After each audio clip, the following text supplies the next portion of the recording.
ایک تعلیم بھی فرما دیں، اسی میں فائدہ ہو جائے گا ہمیں.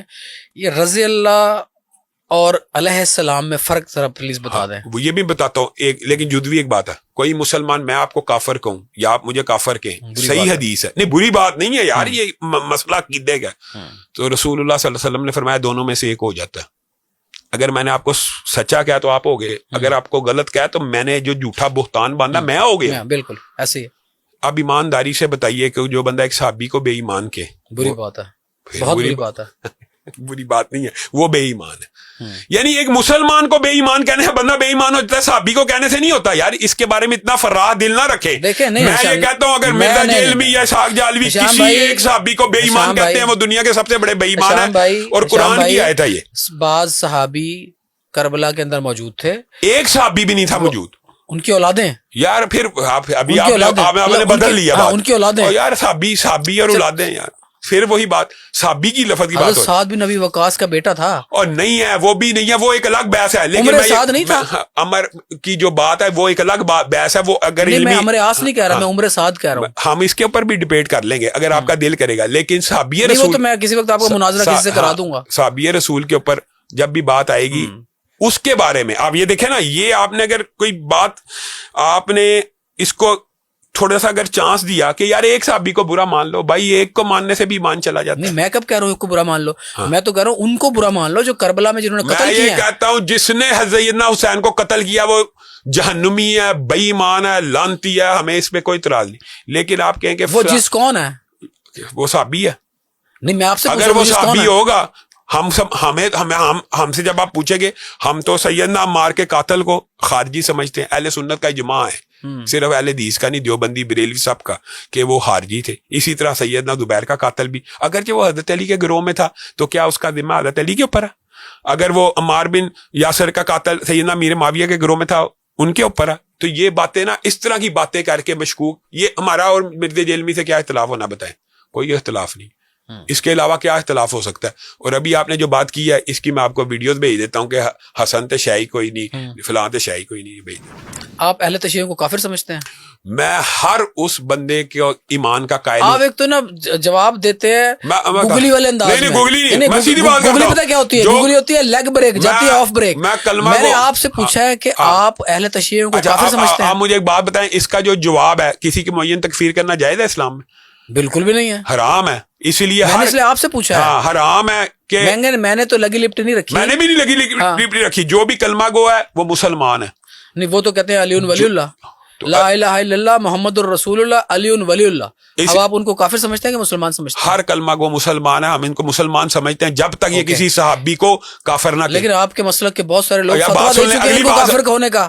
اگلی بات سن لینا، جب تک اہل تشیع میں سے کوئی بندہ کسی صحابی کو کافر یا بے ایمان نہیں سمجھتا وہ ایماندار رہتا ہے. جو علماء کرام عین اسلام پہ جو لوگ قائم ہوں، جو اہل بیت کی محبت میں سرشار ہوں، ان کو کافر کہیں، ان علماء کرام کے بارے میں آپ کی کیا رائے ہے؟ حدیث آپ کے سامنے رکھیے، جو کسی مسلمان کو کافر کے بہت کافر ہوتا ہے. آپ کے مسلک کے بہت سارے لوگ ان کو کافر کہتے ہیں. ایک بندہ بھی آپ نہیں ثابت کر سکتا. اہل حدیث تو تکفیری ہوتا ہی نہیں، اہل حدیث تو معین تکفیر کے خلاف ہے. میں آپ کو ایک بات بتاتا ہوں، کتنی عام فہم آپ کو کلیہ بتایا. جو کسی صحابی کو کافر کہے گا یا صحابی کو بے ایمان کہے گا وہ خود کافر بے ایمان ہے. جب تک کلمہ گو مسلمان کسی صحابی کو کافر نہیں کہتا وہ مسلمان رہتا ہے. جب تک کلمہ گو مسلمان کسی دوسرے مسلمان کو کافر نہیں کہتا وہ مسلمان رہتا ہے. اس لیے ہم اہل تشیع ہو بریلوی ہو سب کلمہ گو مسلمان کو مسلمان سمجھتے ہیں. ہم سب کو مسلمان سمجھتے ہیں. آپ کے والد صاحب کے اللہ تعالیٰ درجات بلند فرمائے، یقیناً وہ جنت الفردوس میں ہوں گے، نیک انسان تھے. آپ بھی ان کا قاتل اہل تشیعوں کو سمجھتے ہیں؟ بے شک. ٹھیک ہے، سمجھتے ہیں نا. تو آپ مجھے یہ بتائیں کہ آپ کو اہل تشیعوں سب سے شاکونی بیان، ہاں آپ کو اہل تشیعوں کے عقائد پہ اعتراض ہے یا ان کی رسومات پہ اعتراض ہے؟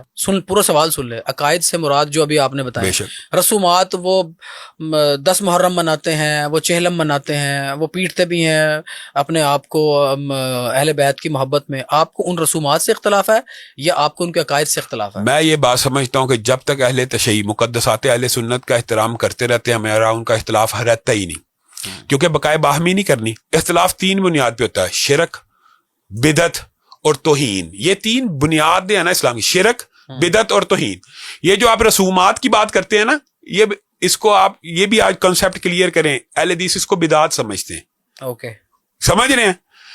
جب غیر اللہ سے مانگتے ہیں اس کو اہل حدیث شرک سمجھتے ہیں. کفر اس کو بھی نہیں کہتے, شرکی عمل سمجھتے ہیں. کفر ہی ہو گیا, شرک تو کفر ہی ہے نا.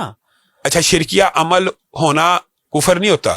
ایک آدمی خدا کے برابر کسی کو سمجھنا شروع ہو گیا ہے, شرک کر رہا نا, تو شرک کفر ہی ہو گیا نا ایک قسم کا. یہ بھی ٹھیک ہے, لیکن کفر ہم تب سمجھتے ہیں جب وہ کسی صحابی کو کافر کہتے ہیں. بس یہ عام فہم بات ہے. یہ اختلاف کی تینوں چیزوں کا بیان کر دیا. کوئی اہل تشیع جب حضرت علی کو اللہ کے برابر کرے گا تو اس نے شرک کیا, جب یہ رسومات منائے گا بدعت کی ہے, اور جب کسی صحابی کو کافر کہے گا تو اس کا ہم سمجھتے ہیں ایمان ختم ہو جاتا ہے. بس یہ عام فہم بات ہے, اس میں کوئی راکٹ سائنس بھی نہیں ہے, یہ حدیث اور قرآن سے ثابت ہے. آپ نے ابھی تک ہمارے تقریباً 30 منٹ سے زیادہ ہمارا ہو چکا ہے ریکارڈنگ ٹائم.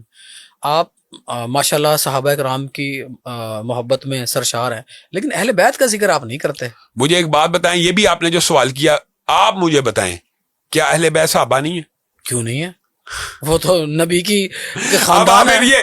یہ جو ڈفرنس پیش کیا گیا نا, میں اس کے خلاف ہوں. اہل بیت صحابہ نہیں ہے. اچھا, آپ سوال کا جواب دے رہے تھے, رضی اللہ اور علیہ السلام بتا رہے تھے, وہ بھی میں بتانا آپ, لیکن اس سوال یہ بھی بڑا اہم ہے. ہم یہ سمجھتے ہیں, اچھا یہ تھوڑا ایلیبوریٹ ہونا چاہیے, ہم رسول اللہ کے گھر والے رسول اللہ کی بیویوں کو بھی سمجھتے ہیں, بے شک, نو ڈاؤٹ, رسول اللہ کی بیٹیوں کو بھی سمجھتے ہیں, رسول اللہ کے بیٹوں کو بھی سمجھتے ہیں, اور ہم انہیں اصحاب رسول بھی سمجھتے ہیں. واللہ باللہ تعالی کوئی بندہ اہل حدیث اسکول آف تھاٹ کا کسی اہل بیت کو جو رسول اللہ کی زندگی میں ایسا نہیں ہے جو صحابہ نہیں سمجھتا ہو, سمجھتے ہیں. لیکن اور دوسری بات یہ ہم یہ سمجھتے ہیں کہ پورے جمی صحابہ میں انبیاء کے بعد افضل ترین انسان سیدنا ابو بکر ہیں, وہ بھی رسول اللہ کے سسر ہیں. ایک عام سی بات ہے, آپ جس سے محبت کرتے ہیں نا, میں بھی اس سے محبت کروں گا نا. میں مطلب سپوز آپ کا ایک بھانجا بھتیجا, آپ کا بیٹا ہے, لازمی بات ہے, سے سب کو پیار ہوتا ہے. جب وہ آئے گا میں بھی اس کو پیار کروں گا, بے شک, اس کو چاکلیٹ لے کے دوں گا تو میں آپ کو بڑا اچھا لگوں گا. بے شک, ٹھیک ہے. آپ جس محبت سے اہل بیت کا ذکر کرتے ہیں, صحابہ کرام کا ذکر کرتے ہیں, لیکن اتنا ذکر آپ اس کا نہیں کرتے. اس کی وجہ بتا رہا ہوں کہ ہمارے نزدیک اہل بیت بھی صحابہ ہیں. ہمارے نزدیک صحابیت دیکھیے, سیدنا حسن حسین کو ہم آپ کے حال میں صحابہ نہیں سمجھتے. کیوں؟ ہاں, تو پھر کیا مسئلہ ہے؟ اس لیے جب ہم صحابہ کا ڈیفینڈ کر رہے ہوتے ہیں, سارے اہل بیت اس میں شامل ہوتے ہیں. لیکن آپ نے بھی یہ بھی کہا تھا کہ صحابہ انسان تھے, انسانوں سے غلطیاں ہو سکتی ہیں. ہاں, لیکن ہاں چلیں, صحابہ معصومن الخطا نہیں تھے, اس بات کے اوپر آئے تھے, لیکن مغفورن الخطا تو ہے نا. معصومن الخطا اور مغفورن الخطا فرق بتا دیں مجھے. نہیں, معصومن الخطا ہوتا ہے کہ جو غلطی کر ہی نہ سکے, وہ انبیاء کے بارے میں, وہ رسول اللہ صلی اللہ علیہ وسلم کے بارے میں جو غلطی کرنے بھی لگے تو اللہ روک دے, کیونکہ وہی آتی ہے. معصوم اس کو کہتے ہیں. اور مغفورن الخطا ہوتا ہے جو غلطی کر بھی لے تو اللہ اس کو معاف فرما دیتے. مغفورن الخطا کہ اللہ تعالیٰ نے ان کی غلطیوں کو معاف کر دیا.